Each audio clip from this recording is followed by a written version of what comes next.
At the moment is Veda Pitama. There's Marco Morelli on the 95. He's moving up as well. He was 13th crossing the line that time around, but just jumped up into 11th place as we look into. You'll see he should come up on his notice board on his handlebar. Well, he's got in front of Veda Pitama. So Veda lost about 3 places on that lap.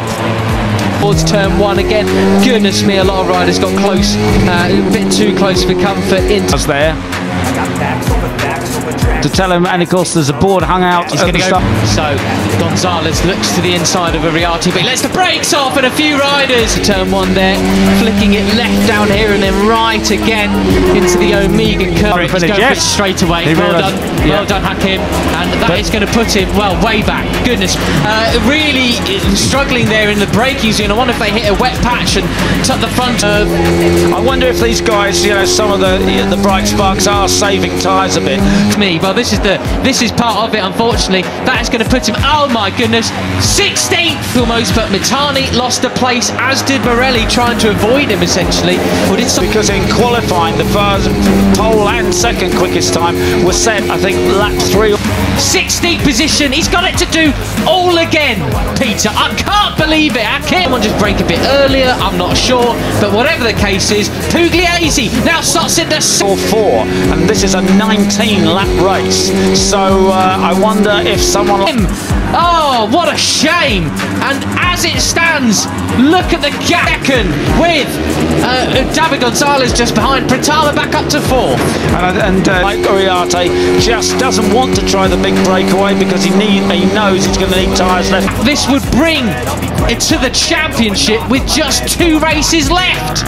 Danish and Pitama are right together there. They're sorting themselves out for the second at the end. Down the bottom of the hill they come, and the big. Yeah, it's a disaster. How cool can he be now? Can he get himself under control? Can he get place in the cup? Danish up into 5th now as well, just off the back of this group. He's the real beneficiary. Time up starts again. Gonzalez looking for the lead this time. He looks up the inside, but back in the group and chase after these boys and at least get a handful of points, because it's his archery of the melee that ensued. Turns 1 and 2, but it's Pugliese now leading. Martin says, no, I'm going to start drilling the pace now. Personal best last time around for the San Rivals running 1-2. Brian Ariati and Veda Pitama running 1-2. Karpushin is in 3rd place. The Italian in front of the home crowd, and there's plenty of people to cheer him on this weekend. He wasn't thrilled with the Santander rider, by far the quickest rider on track actually. That was half a second quicker than everybody else.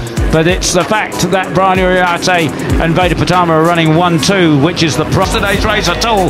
But this is his chance to sign in front of his home crowd. That time around pretty well. They fan out across the track. Who's late on the brakes? Ariati is really good. Problem for Hakim Danish.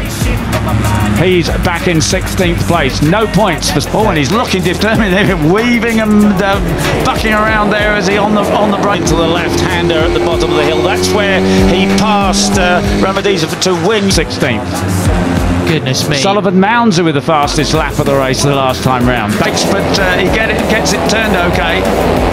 We got Veda Pitama just losing a place to yesterday, and he's absolutely superb. And of course, it's so crucial. But he's lost now the lead to the number in 14th place. So Peter, what does that mean? I mean, is it even Stevens? Because normally this means that actually, Danish there. So Danish, well, this is what happens then. Danish back to his very best. He moves along. Number 17, the white helmeted Yaroslav Karpushin.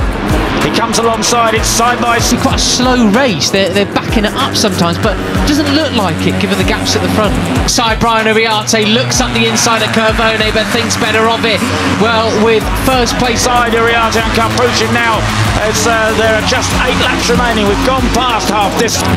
Yeah, no, it doesn't, does it? But as they say, fastest lap for Benet Fernandez, but then on the same lap. The championship lost. Danish now really wants that second place to move up into the Moto3 world.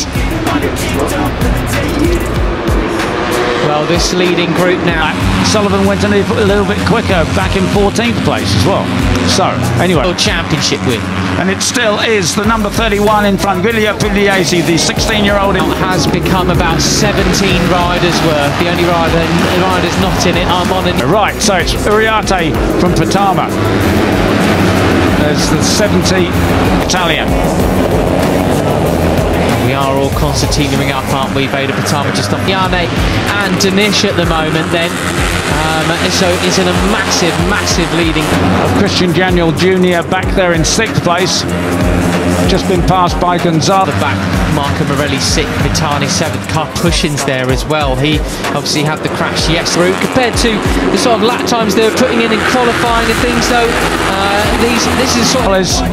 Benyat Fernandez in 4th place on the number 7, chasing Karpushin number 7. Today with Veda Pitama and that, which, you know, very unfortunate, no long lap for Karpushin. I mean, that was a pure race. Lap times that we were seeing in free practice 2 actually, Peter.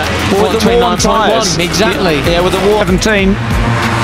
And so far, Brian Uriarte and Veda Pitama absolutely unable to... Incident when there's that many riders in such short, literal space.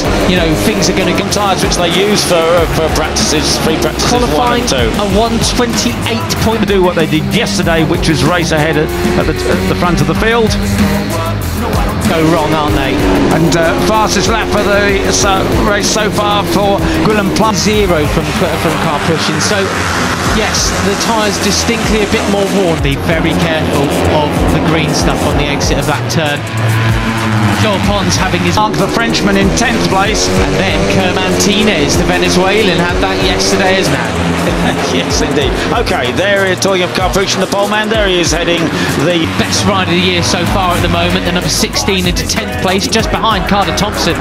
Well, 1:46.5 was substantially slower than yesterday, but with the wet patches around, that pack. And Brian Uriarte in 2nd place. And we towards the back of the grid. So this is a great ride for the pair of them. Joel Pons really, it's no surprise. Yeah, as you say, it's all concertinaed up very much, hasn't it? There's only, you know, it may well be that we've just got to pause, calm our nerves a little bit. And need to finish like this, doesn't it? Yeah, and Hakim Danish up into 15th as they cross the line that time. A couple of seconds covering the top 19 or so.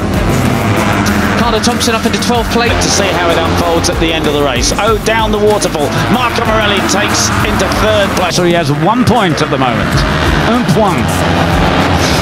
Very nearly nil points. Yesterday he finished up in 6th position. That is a really good ride. He's there. Picks up the slipstream. Brian Uriarte around the outside.